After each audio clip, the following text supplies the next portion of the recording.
Dia 5 de junho, nós comemoraremos mais uma vez a festa de Pentecostes, a festa da primeira vinda do Espírito Santo sobre os cristãos. Naquele dia, os 120 irmãos nossos, irmãs nossas, né, receberam os 7 dons do Paráclito, como nós recebemos no dia em que fomos crismados. Jesus prometeu que nos enviaria o Espírito Santo à sua igreja, e no Novo Testamento ele é identificado com 3 termos. Dinamis, que quer dizer a onipotência de Deus; energeia, que tem o significado de poder efetivo; e pneuma, o sempre vivo. Pelo Espírito Santo, nós recebemos a plenitude da graça divina. Essa graça divina que recebemos pela primeira vez no batismo, ela se torna plena em nós ao receber o Espírito Santo.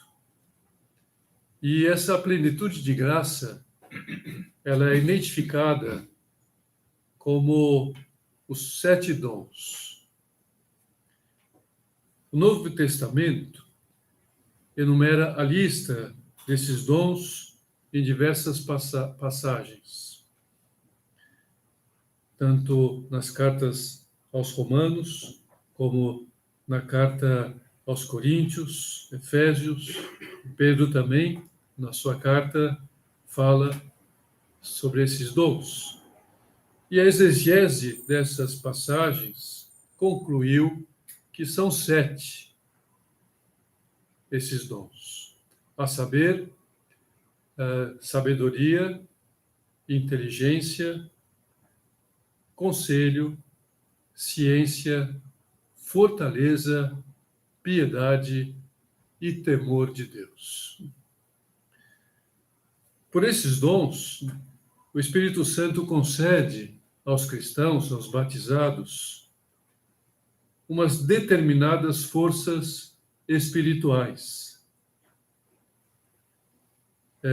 Forças essas que vão além das nossas aptidões naturais. Com eles, nós nos tornamos instrumentos especiais de Deus no mundo, para que o reino de Deus, o reino de amor, de paz, de justiça, se estabeleça nesse mundo, a obra da salvação. A igreja, ou seja, a assembleia dos cristãos, só pode existir, só pode cumprir a sua missão salvífica como fixa,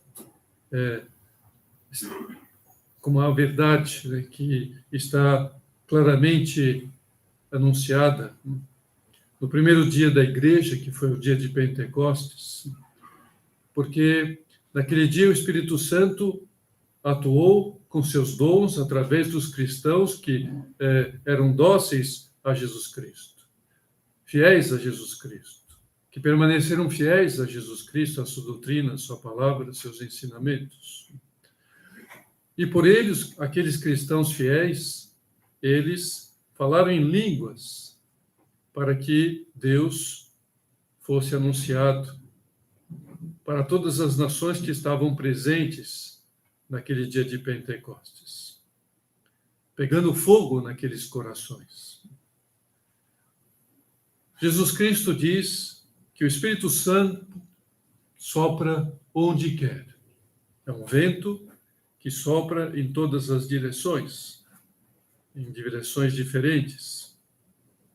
E quem mais próximo estiver, né, de Deus, mais captará este vento, este sopro divino. Receberá esses dons de uma maneira mais abrangente.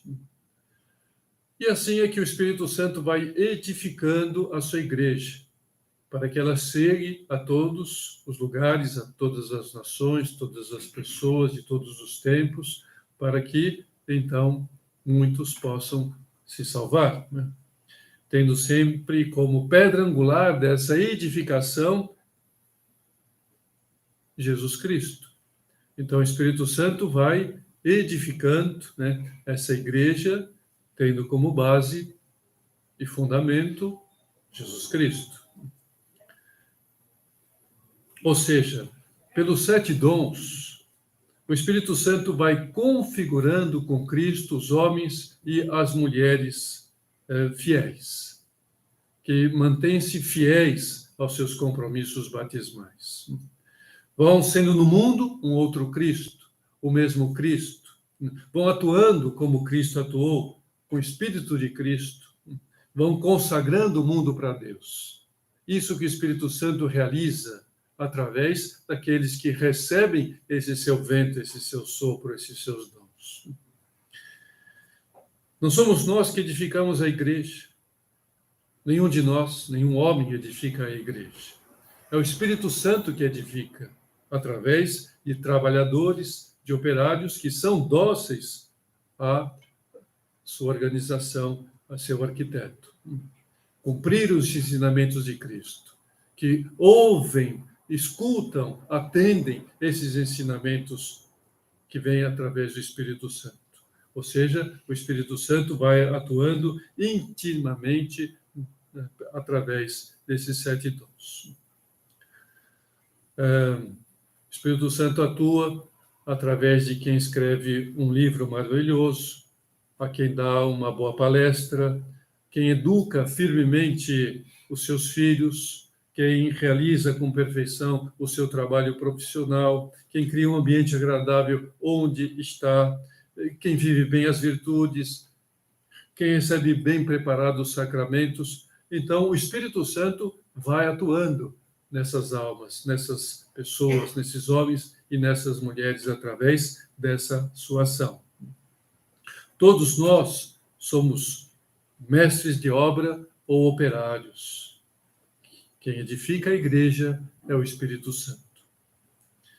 Isso, mais uma vez, repito, fica evidente nesses 2000 anos de vida da igreja. Temos toda uma história, né, para comprovar essa ação desde o dia de Pentecostes.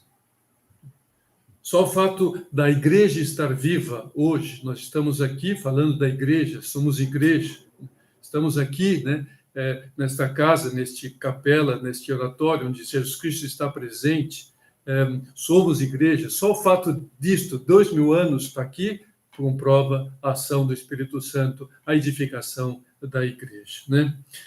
Ela foi proibida em muitos momentos ao longo dessa história, em muitos lugares. Ela foi usada, ela foi proclamada ou amaldiçoada, ela foi corrompida, perseguida, aprisionada, excluída e muitas vezes declarada morta, mas ela está viva, porque é o Espírito Santo quem a edifica. Napoleão Bonaparte uma vez ameaçou destruir a igreja se a Santa Sé não acatasse as suas reivindicações. O cardeal Consalve, que era quem negociava com ele em nome do Papa, disse a Napoleão: "Você percebe, Eminência, que nem mesmo nós padres conseguimos fazer isso em 18 séculos? Nem os padres destruíram a igreja. Napoleão vai destruir? Não vai. Ninguém vai destruir. Né? A Igreja é do Espírito Santo. Além disso, já temos tantos santos canonizados. Tantos bispos, padres, cardeais, papas, né? Diáconos leigos, leigas, gente de todas as idades, crianças. Nós temos este mundaréu, essa nuvem que não se pode contar, né? Reis, rainhas, pobres, analfabetos, intelectuais, simples trabalhadores, santos de todas as épocas, de todos os estratos sociais, de todos os países, de todas as línguas. Isso é a Igreja, essa é a ação do Espírito Santo. Quando os papas e cardeais viviam no luxo, desvirtuando a mensagem de Cristo, quem salvou a Igreja foi um pequeno homem chamado Francisco. Francisco de Assis. Quando ela foi abandonada, abalada pela reforma protestante, dividida, não foram os papas e prelados que tiraram a lama da Igreja. Foram um bobo como chamado Felipe Neri, um soldado chamado Inácio de Loyola, uma mulher chamada Teresa. E assim em todas as épocas. Sempre aparecem aqueles que, dóceis ao Espírito Santo, vão construindo, vão colaborando com o Espírito Santo na edificação da Igreja, como São José Maria, no século XX, e a partir dele ao Opus Dei. Vai o Espírito Santo com esse carisma específico da chamada universal à santidade. Todos nós podemos contribuir com o Espírito Santo na edificação da Igreja, desde que deixemos, né, que ele sopre na nossa alma os seus 7 dons. O dom da sabedoria, ou o dom do discernimento dos espíritos. Usa esse dom quem leva à oração os acontecimentos da vida. Leva à oração os acontecimentos do mundo. Não fica simplesmente vendo notícias, notícias, notícias, e se aborrecendo e com notícias e curiosidade. Não. O que isto quer dizer para mim? O que está acontecendo no mundo, na minha vida, na minha família? O dom da sabedoria, o Espírito Santo, então, nos ajuda a atuar, nos ajuda a dizer, nos ajuda a julgar corretamente, de acordo com o Espírito de Cristo. Pensai numa mãe em casa com seus filhos, dizia o Papa Francisco, ou um pai. Quando um deles faz algo, o segundo pensa noutra travessura, e a pobre mãe vai de um lado para outro, com os problemas das crianças. E quando as mães se cansam e repreendem os filhos, qual é a sabedoria? Ralhar com os filhos?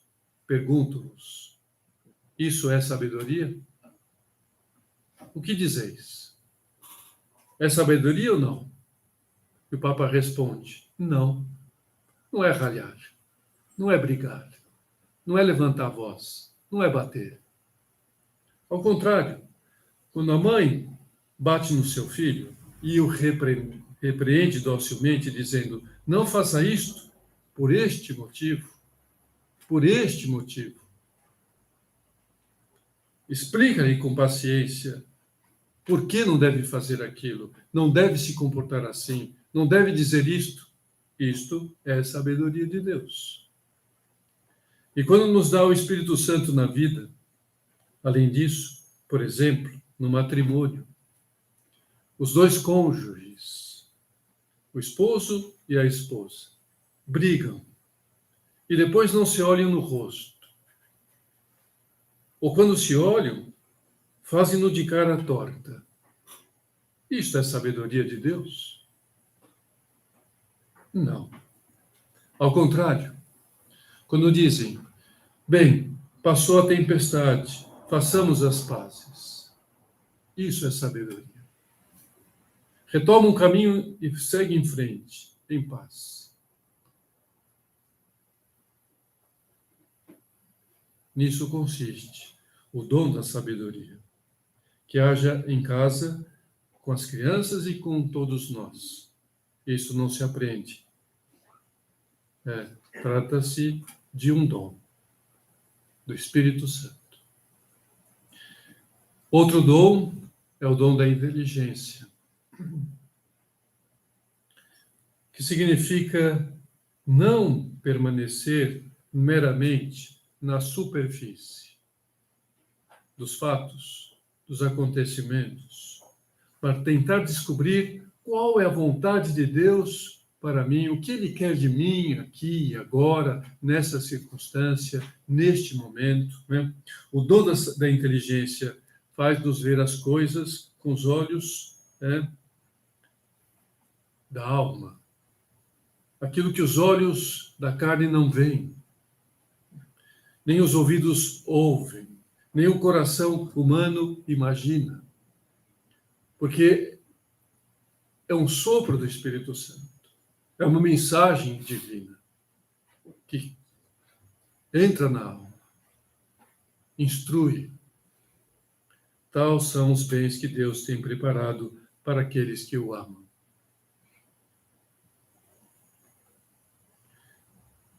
Saber qual é a vontade de Deus em cada momento.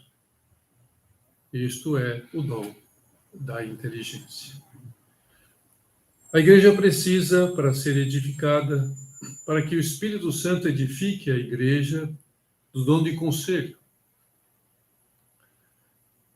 Frequentemente nós ficamos perdidos, na dúvida, né? Um pouco perplexos, né? Diante de algo, nos dá um curto-circuito, nós ficamos assim como que perdidos, não sabemos como fazer aquela apavoração, desgovernados. Mas o Espírito Santo, se estamos atentos ao Espírito Santo, se tratamos a Deus, Ele nos ensina a viver com confiança e paciência. Deus sabe mais, Deus proverá. Deus governa o mundo, Deus governa a minha vida, Ele é Pai, Ele é sábio.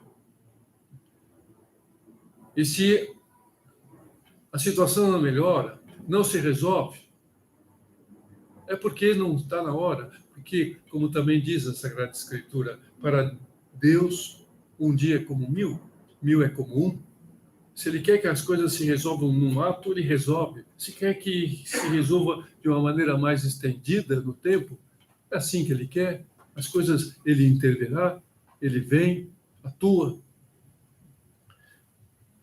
Recordemos a palavra que Jesus Cristo deu a seus discípulos para a hora em que eles seriam levados a julgamento.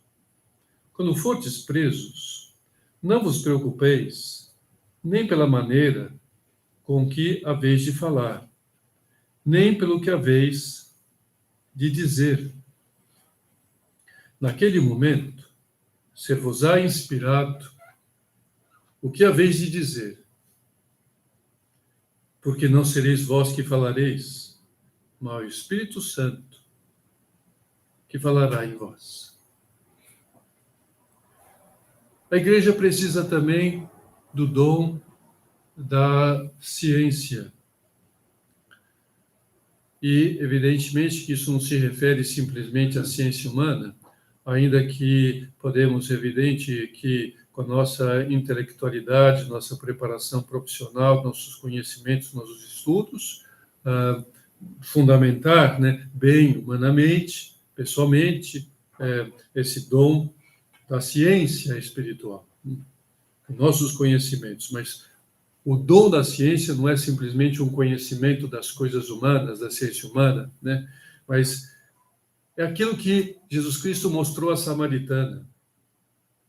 Quando ela foi em busca de água, e nós podemos, então, pensar a água que nós necessitamos, né, para a nossa vida, é uma vacina, é um remédio, é um caso, ou resolver uma situação concreta, é um orçamento, é a água da vida. Precisamos de água, temos buscar água. Mas Jesus Cristo, eu tenho um dom maior. Eu tenho uma água maior do que esta. Água que jorra para a vida eterna, que não fica só aqui embaixo, nas resoluções humanas. Por isso, nosso Senhor também disse, quando ele disse que estaria trazendo a paz, daria dando a paz, eu dou a paz, não como dá o mundo, não através de armistícios, que muitas vezes não se consegue, né? E é muito difícil resolver um problema de guerra mesmo, né? Em que, enfim, haja componentes muito superiores a outros, mas não se resolve, porque não se trata disso, mas se trata de paz, paz interior, resolução de levar a mensagem divina nas nossas reuniões, nos nossos diálogos, na nossa convivência. Desejemos os dons mais elevados, sem que possamos deixar de desejar os dons humanos, podemos desejar e são lícitos, mas, antes de tudo, os dons maiores. Água, vamos tomar água, né? Mas, sem deixar de tomar essa água, esse bem maior, esse dom maior, né? Que Jesus Cristo nos dá, que o Espírito Santo nos dá, que é o dom da ciência. Esse dom, o Espírito Santo faz soprar especialmente, de uma maneira muito abundante, né, nos diretores espirituais, nos formadores, nos pais, né, nos avós, né, naqueles que realmente têm uma função de ensinar e de conduzir, até mesmo um líder, né, numa empresa, etc. A igreja, ela precisa também do dom da fortaleza, ou seja, precisa de homens corajosos, pessoas corajosas, né? Que professem, que denunciem aquilo que precisa ser professado, precisa ser denunciado, precisa ser proclamado como a verdade. Em tantos campos da vida, principalmente no campo moral, nas situações em que é necessário, então, esclarecer sobre a vida, sobre o matrimônio, sobre a educação, sobre o que for. Como os apóstolos, depois da ressurreição. Como São Paulo pede a Timóteo, a segunda carta que escreve para esse seu colaborador. Prega a palavra, insiste, oportuna e inoportunamente. Repreende, ameaça, exorta, com toda a paciência e empenho de instruir. Como a igreja precisa do dom da piedade. Um homem piedoso põe Deus no centro dos seus pensamentos, das suas decisões, das suas metas, dos seus julgamentos, de todas as suas ações. Deus, antes de tudo, Deus. E nisso nós temos especialmente a figura, né, de Nossa Senhora e São José, pais de Jesus Cristo. Como eles sempre atuam em função de Deus. Não em função do seu orgulho pessoal, das suas necessidades pessoais, dos seus desejos pessoais. O que Deus espera de mim? Como eu devo atuar? Né? Renunciar a toda impiedade, às paixões mundanas, aos egoísmos, às inclinações miseráveis que todos nós temos, para viver com Deus, para viver em Deus, por Deus, com sobriedade, com justiça, com piedade. Sermos homens de oração, homens que dialogam com Deus, que têm este contato contínuo com Deus. E, finalmente, a igreja precisa do dom do temor de Deus. Para muitas pessoas modernas, isso é algo questionável. temor, né? Só quando fala de temor, fala coisa meio estranha, né? Mas, para a Sagrada Escritura, o temor de Deus é o princípio da sabedoria.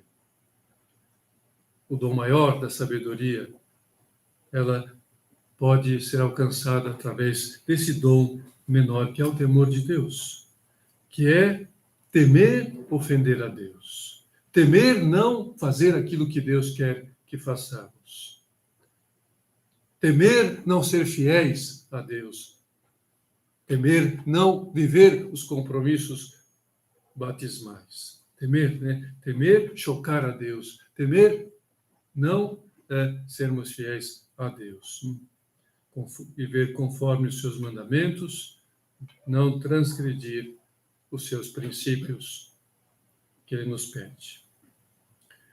Certa vez, numa reunião, alguém perguntou a São José Maria como ser dócil ao Espírito Santo, como foi Nossa Senhora, como ter essa docilidade de captar esses ventos do Espírito Santo, essas ações do Espírito Santo. E São José Maria, então, respondeu assim a esta pessoa: esta não quer mais nada. Mas logo em seguida, depois dessa intervenção simpática, né, ele diz: pede a ela, minha filha, pede a ela. Conta a ela essa grande ambição que tens, que é muito lógica, porque uma filha deseja parecer-se à sua mãe. Santa Maria te ajudará, se és fiel nas coisas pequenas de cada momento. Se sabes vencer-te nos detalhes. Não se trata de fazer de um dia para outro grandes obras, mas de ser fiel no pouco. É isso, como Nossa Senhora foi, como São José foi, fiel no pouco, nada de extraordinário. Alguns momentos extraordinários, no nascimento de Jesus em Belém, na fuga no Egito, a morte de Jesus na cruz, mas ordinariamente nas pequenas coisas. Fiel no pouco. Fiel em fazer o que tem que ser feito em cada momento, cuidando dos detalhes. É isto. Como ser dócil ao Espírito Santo? Fazer, né? Nada de tão extraordinário. Cumprir os deveres de pai, os deveres de cidadão, os deveres de fiel cristão. Papa Francisco, num dia de Pentecostes, pronunciou estas palavras muito oportunas, e eu as repito aqui agora a vocês. Quando o Espírito Santo faz a sua morada no nosso coração, infunde-nos consolação e paz, levando-nos a sentir-nos como somos, isto é, pequeninos. Com aquela atitude tão recomendada por Jesus no Evangelho, de quem põe todas as suas preocupações e expectativas em Deus, sentindo-se abraçado e sustentado pelo seu calor, pela sua salvaguarda. Precisamente como uma criança com seu pai. É isso que faz o Espírito Santo nos nossos corações. Leva-nos a sentir-nos como crianças no colo do nosso Pai. Então vamos pedir a Nossa Senhora, ela que foi proclamada como repleta do Espírito Santo pelo anjo Gabriel, que saibamos estar atentos a esses sopros, a esses ventos, a esses dons do Espírito Santo, para que os nossos corações, então, estejam preparados para realizar a obra da redenção, a obra da salvação, para que sejamos bons colaboradores na edificação da Igreja.